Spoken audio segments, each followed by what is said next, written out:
Ladies and gentlemen, it's now time to hear from a true creative force, Mr. Prakash Belawadi, a name synonymous with excellence in storytelling, performance, and social advocacy.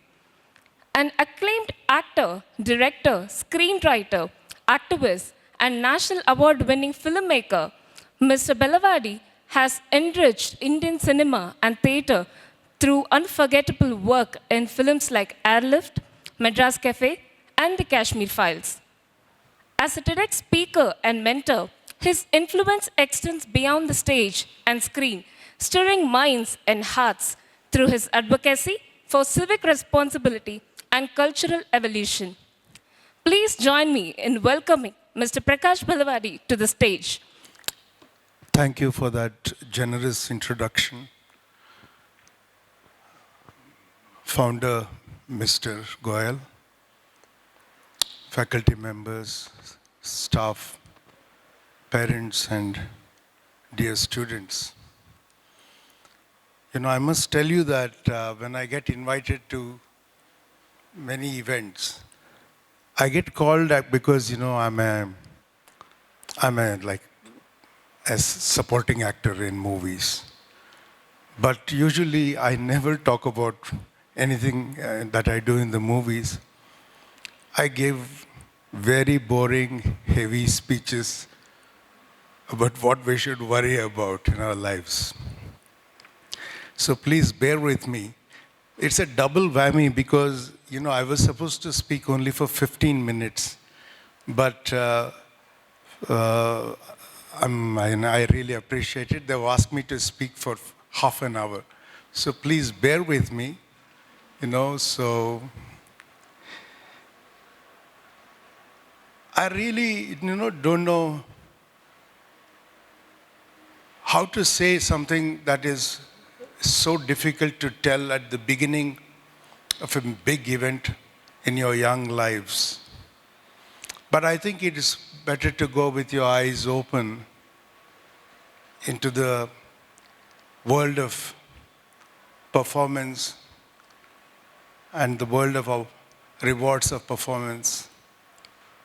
I was once asked to speak at a book release function at IIM Bangalore. One of the faculty members there had written a book titled, Spirituality in Management. And given the party pooper nature that I have, in my speech I said, to me there is a seeming contradiction in this thing.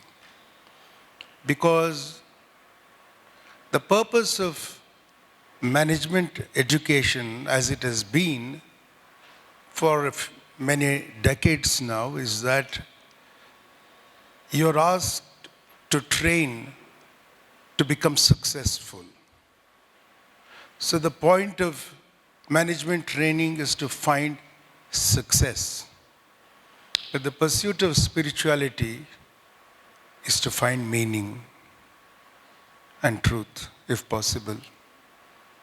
So how will you do this? I said, in the same address, in the same event, Chiranjeev Singh, retired IAS officer, was there, a person I really admire a lot. He said something, I'll come to that later. So what should you pursue now is the big question. You should be able to solve problems. We are done with the era, I feel, of finding success, of being successful personally. We have stepped into the era of solving problems that seem intractable and they're very worrying. Before we turn to the elephant in the room that Professor Chakrabarti already introduced, AI. Not just AI and 15 other cutting-edge emerging technologies. Before we turn to that, let us look at the idea of problem solving in a different way. I don't prepare to speak. I don't prepare my speech. I just speak as it comes to me. So What struck me was, I thought I'll take the example of the case of reservation of seats in colleges, of seats in jobs, and the controversy that it has created. What is merit?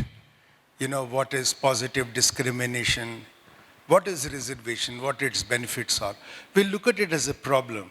As it occurs to me, I'll say, what is problem solving?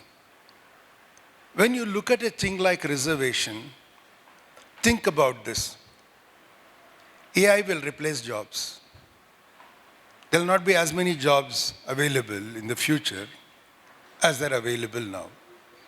There'll be jobs available, but they'll not be the jobs that will be in any way corresponding to your aspirations or the number of years you will put in education. You'll get jobs that are not as good as the jobs that would have got before. Because, machine learning, bionics, digital twins, automation, robotics, all these things, they'll take over jobs. So there'll be fewer jobs, quality jobs in the future. Second thing is government will begin to recede, is already receding from enterprise. Government is privatizing, not just India, everywhere in the world. Government is receding from providing jobs. India is in a very big building phase now. Some jobs are available when the capex is there for infrastructure building. There are jobs for those people who can do that. None of us can do that, those jobs. There are people who want those jobs they're doing, who can dig tunnels, who can build flyovers and all that, okay? You won't get those jobs. You'll get jobs behind a desk in that if you're lucky. How many jobs will be there like that, okay? So government is receding. There'll be less government if we are lucky. The fat governments everywhere now in India, but if you're lucky, there'll be less government, as this Prime Minister promised when he came in. There'll be less government. We're not seeing that, but some change is there, but we're not seeing. But it'll happen in the future. Inevitably, it'll happen. Because a lot of the stuff that the government does can be taken very easily right now by AI. If you give the 50 million cases that are pending before Indian courts to AI, depending on All India reference, the Constitution, the Indian Penal Code, the Criminal Procedure Code, Civil Procedure Code, various laws in the books, large language models will look at it. In the first 3 seconds, will begin to type out judgments, verdicts for all these 50 million cases. I always say, without trying to be sounding offensive, to retain the dignity of their lordships, maybe appeals can go to them, But this will be done in a week's time. What will take is maybe 3 months of printing time, that's all, All this can be done very easily. So there will be no jobs that the government can provide anymore. And where is reservation available? In government colleges, government schools, government jobs. And there's a fake fight going on, how much percentage you will get. See, the pie is getting really small. And you want to increase the number of people who can get reservation. I'm saying this is how you should think. Is this really a problem? There's a much bigger problem there. There is an answer. Don't look for jobs. Look to provide jobs. Take the inspiration from your founder. A graduate from IIM Bangalore, he could have taken a safe job somewhere, worked abroad, worked in California or something for 16 years, and come back to India, bought a farmhouse somewhere and is living in a blighted city like ours with traffic. So he takes up more trouble than he should. And he starts this.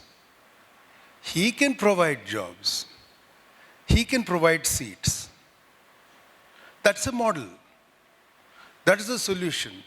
There will be no jobs that the government can provide in the future for reserved candidates or non-reserved candidates.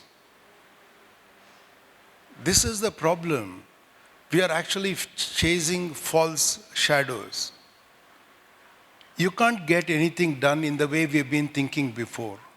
You will have to think, as your professor said, you'll have to think differently from here on. You have to. So let us look at some things. When AI happens, I'll tell you a story about AI that is really alarming. Go and look it up. I think it was in February or March, I'm not very sure, in 2023, Professor Geoffrey Hinton resigned from Google. Now I see some of you nodding. Congratulations, you know who Dr. Geoffrey Hinton is. Dr. Geoffrey Hinton is called the godfather of AI.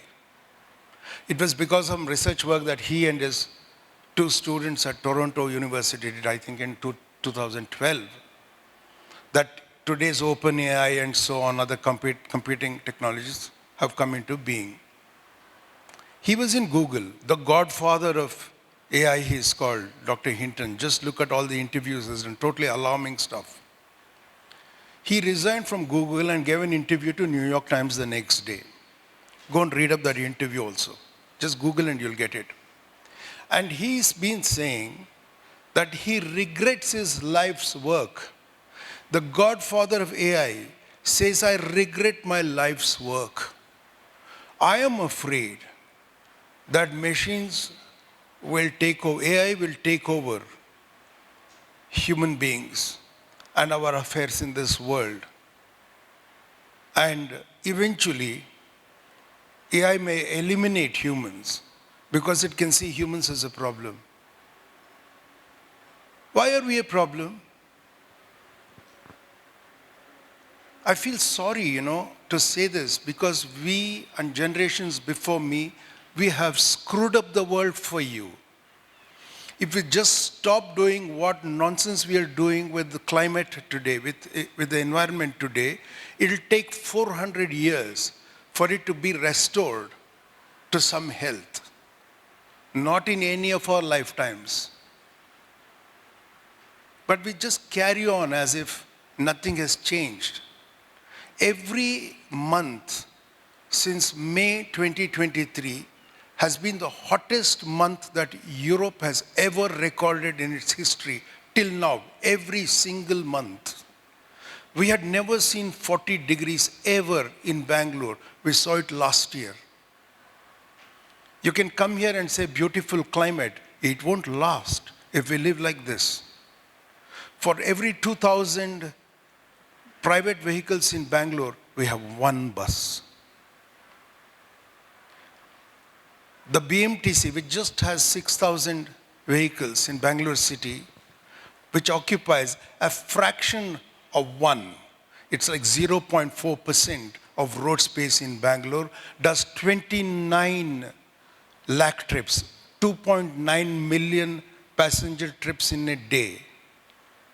The remaining 10 or 11 million registered vehicles do the rest, occupying 98% of the road space. Is that a management problem? Really not. It's a common sense problem. Don't do this. How are we responsible? Let's look at that. I just said, in the conversation before this, I don't know, I'll keep my phone here. I don't want to run too long. Just stop me, So, I can see that. Okay.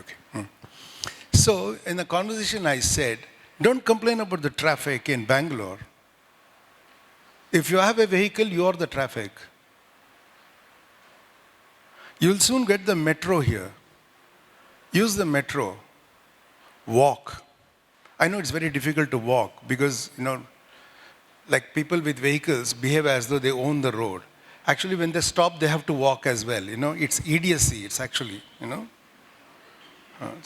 but you're the 4,000 tons of solid waste. There's a figure we keep talking about. For the last 10 years, I've been saying 4,000 tons of garbage per day, solid waste per day we generate in Bangalore. We don't know who did this survey. Nobody's done. See, if you can't measure it, you can't manage it. Remember this. So you want to know the change, you should be able to measure before and after. Correct? You get those ads, no? I was this fat, now I'm this thin ads you get, You have to get that. You have to get that with measurement. Okay? By the way, gaze, the act of measurement itself alters the quantity you're measuring. So you should have clever measurement. Non-intrusive measurement. If you turn the camera to some people, they'll behave differently. All of us. The moment a camera comes, you'll have to do something. Right? The gaze alters us. Okay? So measurement itself, a government intervention, if the government announces, we'll have, drinking and driving checking at every crucial junction. Okay? For the next week, people will not drink and drive that much. But that's not a regular behavior. It's because gaze is upon them. They're being measured. Literally, right? They're being measured. So they'll do that. What I'm saying is, don't generate garbage. I told in a police conference, I go and speak everywhere. And because I speak without preparation, sometimes I make mistakes. I'm sorry about that, okay? I hope it doesn't happen here, okay? I was at some police seminar, and there's a kind of stalwart traffic cop in Bangalore. I won't mention his name. He said, we have collected 5 million in fines last month. Some period of time, he said, 5 million in fines. So I said, sir, it's not something you should celebrate. It means you've failed. In traffic offenses, if you're collecting more fines, it means your system has failed. A prison should not celebrate 100 years. The purpose of the prison is to become empty. Right? What is the goal of the prison? Is to become empty. So that the intervention was so good that people don't do crimes anymore. A hospital should be there as a redundant idea. The general idea should be everybody has health. They don't need to go to hospital, it should be. A hospital should not, like production companies, product making companies or service companies are saying, we have so much market share. If hospitals begin to say we have big market share of patients, it means you're not doing so well. I say this because you have to solve problems means you have to think differently. And let us look at some ideas of how we can actually think differently. It's not just the Renaissance. Every civilization from ancient times, from the river valley, civilizations, they have gone through this motto that you have got here, learn, earn, and return. If they have not returned, what does it mean? To me, it means that you have some learning, it is useful, the skills you have got, and the opportunities that are available there. There is some connection and there is some synthesis possible, a symbiotic relationship possible with what you learn and how you can earn. There is a relationship. I'm afraid that relationship is being fractured today. So what you do, you go back to learn again. Lifelong, you keep learning, adapting, and coping. And that is what problem solving is, coping. You have to cope with the future where there'll be intrusive, disruptive, new technologies. I made a joke to a ladies' organization of FICCI. It's called a FLOW, FICCI FLOW, FICCI Ladies Organization it's called. So there was some meeting on whether we can do some conference, because I had just done a seminar called Soul on emerging technologies. Actually, I'm an engineer. If they've not told you, I'm an engineer, okay? So I used to write code. I was a trainee systems analyst, okay? So I told them, look, I'm telling the girls in the room, look, if you want to have a career and home and marriage actually take time away from your career, you want to grow, you can get a robot that looks exactly like you with your skin tone. You can do synesthesia even with the scents that you have, It'll speak in your dialect, tell the stories that you know, sing like you, as bad as you sing or as well as you sing, it will do, okay? It'll give milk and tablet to the baby, as required, syrup or whatever you have to give to the baby. It can carry the baby forever, tell the stories again and again forever. If the baby wakes up in the night, the robot is not bothered. It looks exactly like you. And it will look after that baby throughout the day. It's completely possible with the technology today. There are only cultural barriers to it, that's all, okay? It will do. And the baby develops dependency on that mother, then this mother. Think about this. Is that good or bad? This is the problem. Actually, when we were discussing with your principal, Professor Chakrabarti, what are we saying? That technology is available. How do you deploy it? For nuclear energy or to make nuclear bombs? The fire is a great thing. You can cook or you can burn somebody. It's not technology. Technology is value free. What will you do with it? That is the problem with AI. That is the problem with AI. What happens is, who will deploy AI and where? Let's look at some reality things here.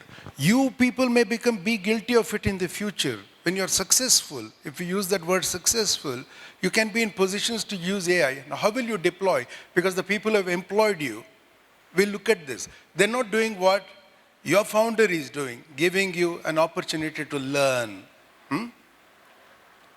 You have to use your learning to make profits. I'm not saying it's a bad word.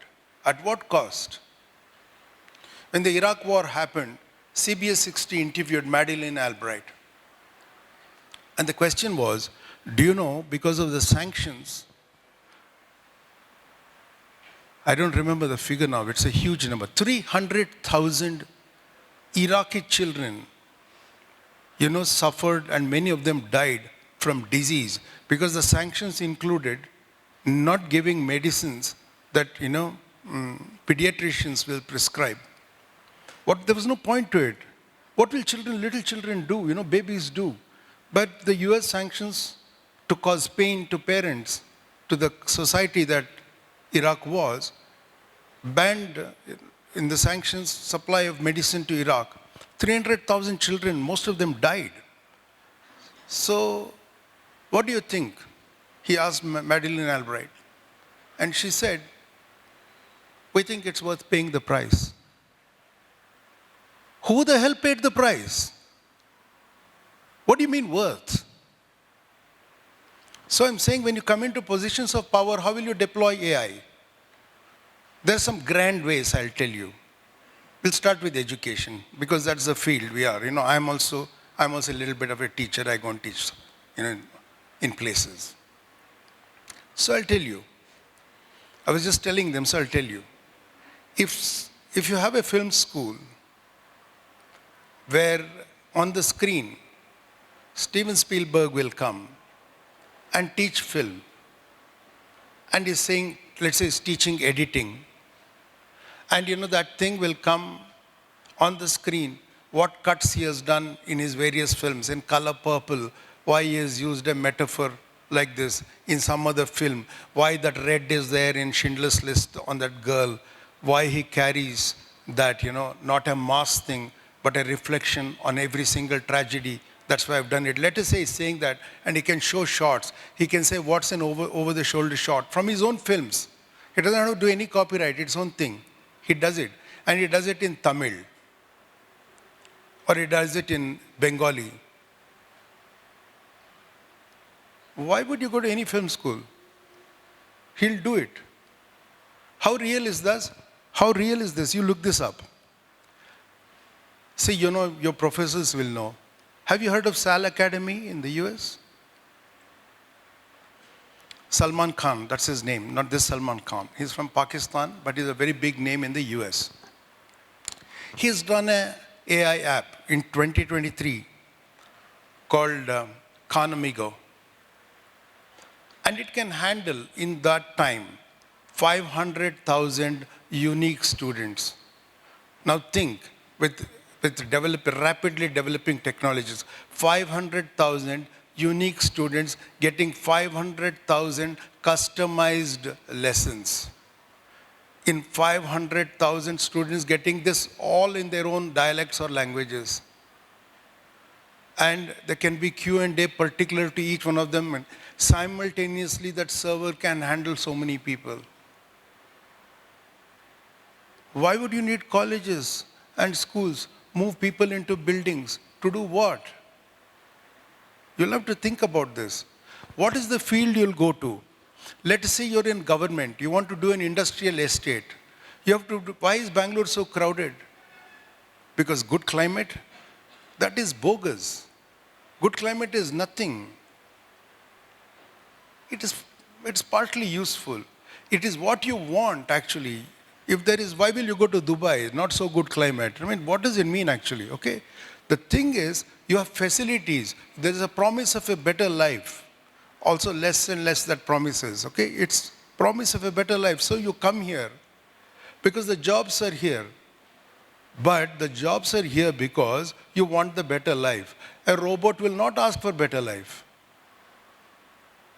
We'll buy dry land near Bidar in Karnataka and set up the world's largest garment factory, employing 100,000 robots, working 24/7, 365 days.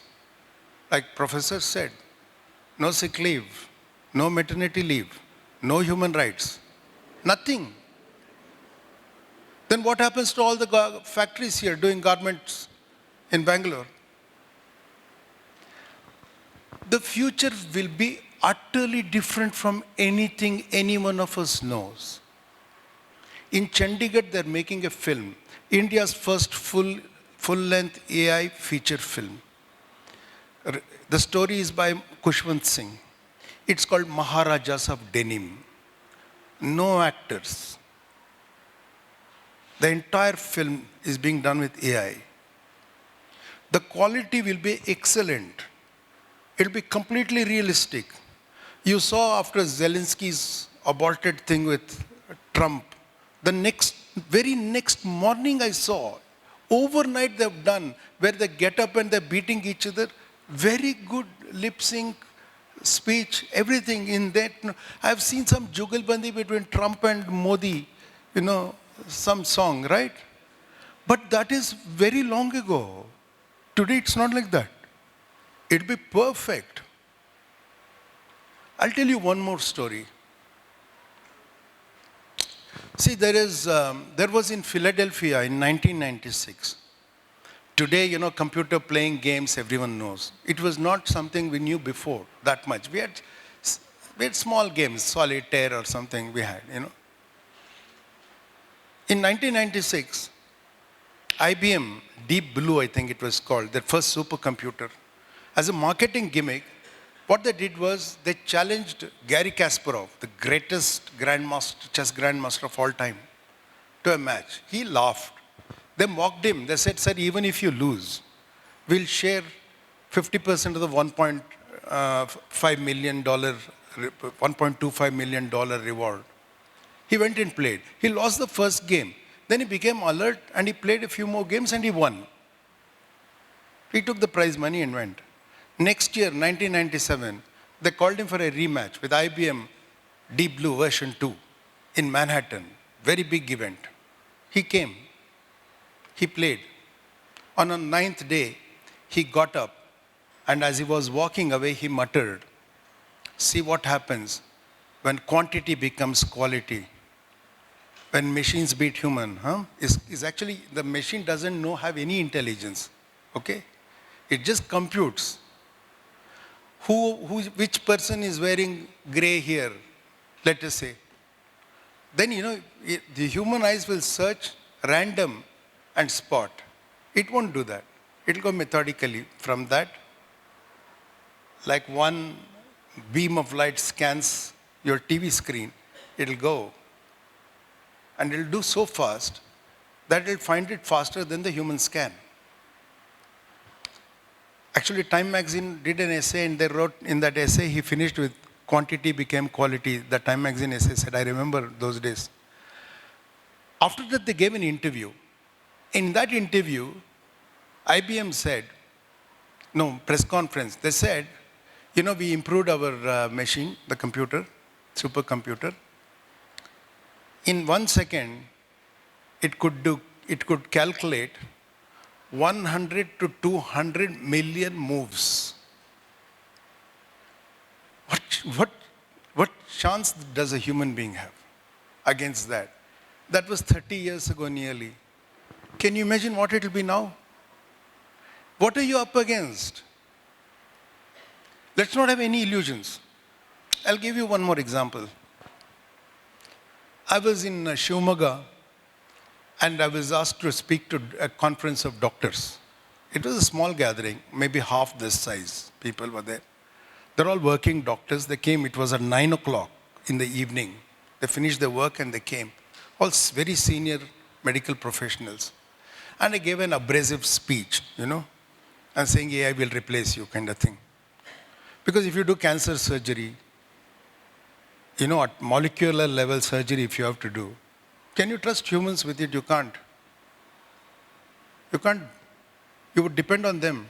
I saw a hoarding in Bangalore saying robotic surgery in some hospital. They're advertising, okay? They're already advertising. They're removing humans. They're already saying, So I said, this is what is going to happen. And there was a Q&A, which I believe won't be here. But, there was a Q&A there. But they asked me, you can't replace the doctor's touch. I said, but where is the doctor's touch? I said, there's an accountant's touch. Where's the doctor's touch? We made fun of bedside manner. We made fun of the general physician, the family doctor who came and if you got fever saying, it's a tendency that runs in your family, don't worry, it'll go away in 5 days because he knows the family history. He does not send you to diagnostics immediately, where disease, which should have been analog, which from experience, from intuition, from study and observation a doctor could do, that thing, that analog ability is now converted. What does diagnostics do? It converts quality to quantity. It does it for a very large sample. It doesn't customize it to your body. For you, maybe, the American Diabetics Association said, if somebody once crosses that sugar threshold, 8, HbA1c count of 8 is okay. But Indian doctors, they said 40 million patients will go out of our control, if that is true. If you go to a doctor after diagnostics, you may have a simple problem. They'll convert you to a patient. You have to keep on going now. Because, the machine gives some numbers where, you failed the test. You should have been above this and below that. Then you're fine. If you're below this and you're gone. Sorry. You're a diseased person now. And you take a series of medicines and you don't know whether that is good for you. It works for some people. It doesn't work for some people. That is true. It should be customized to you. Same goes for teachers. Same goes for courts. If you do what is prior learning, you lose the job. Anything that is dependent on prior learning, you'll lose the job. So I'll come to the last part of what I want to say. So what should you do for problem solving? You should have a critical mind to inquire. Look at it fresh. Don't go by anything that has happened before. Just look at an issue as it is. I once asked lawyers, you guys have to be everything you do, all your argument should be based on reason. Why would you, in an Indian court, wear a black coat, wear a gown on top of it, in the past even a wig, in a crowded Indian courtroom, where the fan may be working or not? Why would you do that? What is logical about this? Because you don't have an original mind, you can't think. This is what I'm saying. You must have critical thinking and think what you want to do with your lives. You can learn stuff here of what has happened before, but I'm sorry that you can learn anyway. It's really literally at your fingertips. You can get any knowledge. But how will you take a decision? How will you decide? You need critical thinking And I believe that that a risk-taking person who founds an educational institution and makes it successful is better positioned to give you an education of that quality than all this, Ivy League schools. I'm not worried about the thing at the end of the campus standing outside and protesting about Palestine. I'm worried that no productive thing will come from these institutions anymore. That is the problem, really. You will have to think about how to look at life again. First, look at yourselves. Don't ask, what is the scope in management education? Don't ask, what is the scope in engineering or medicine? Ask, what are you capable of? What are you interested in?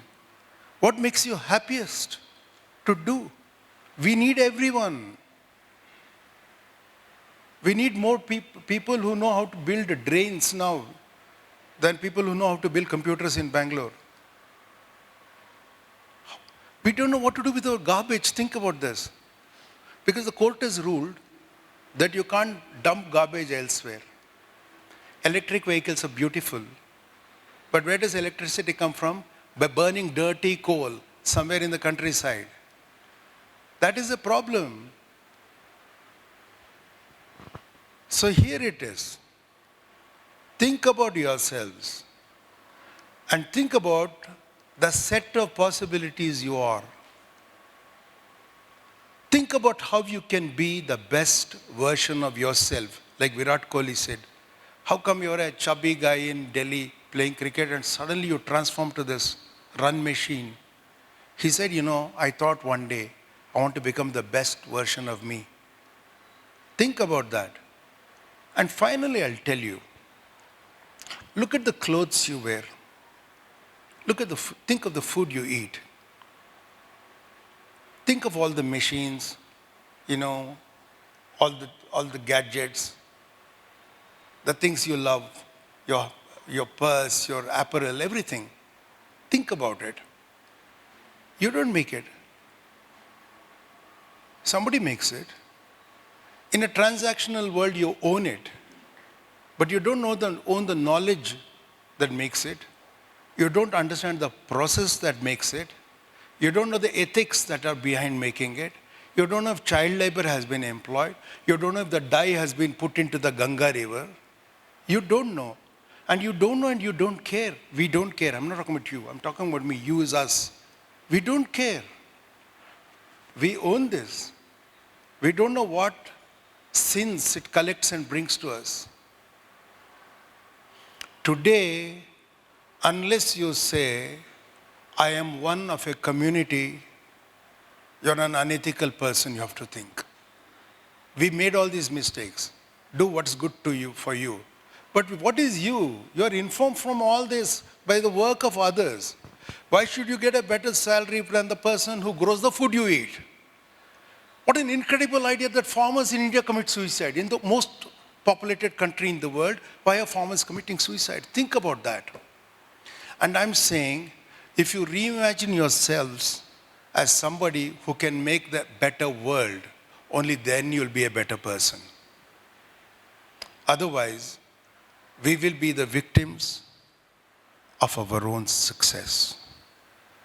There was a person from Uttar Pradesh who was in some panel of speakers. He spoke in Hindi that nobody in that meeting understood. So I translated a little bit of what he said. But the fundamental line he said, and I'll say this and stop. He said, we have a fallacious understanding. A fallacy is something that you believe falsely, okay? We have a fallacy that something went wrong in the development idea that the West had. It can be corrected. He said, no. The idea of development that we are following now was always doomed to bring us to this state. We cannot live like this anymore. We cannot. There may be no cities in the future, many places. because it'll be too hot or too flooded. Lots of things can go wrong. You should fundamentally train yourselves to be resilient, first ethical, resilient, determined in the face of, against all odds, to do the right thing. And you must decide what is the right thing that you can do. Thank you.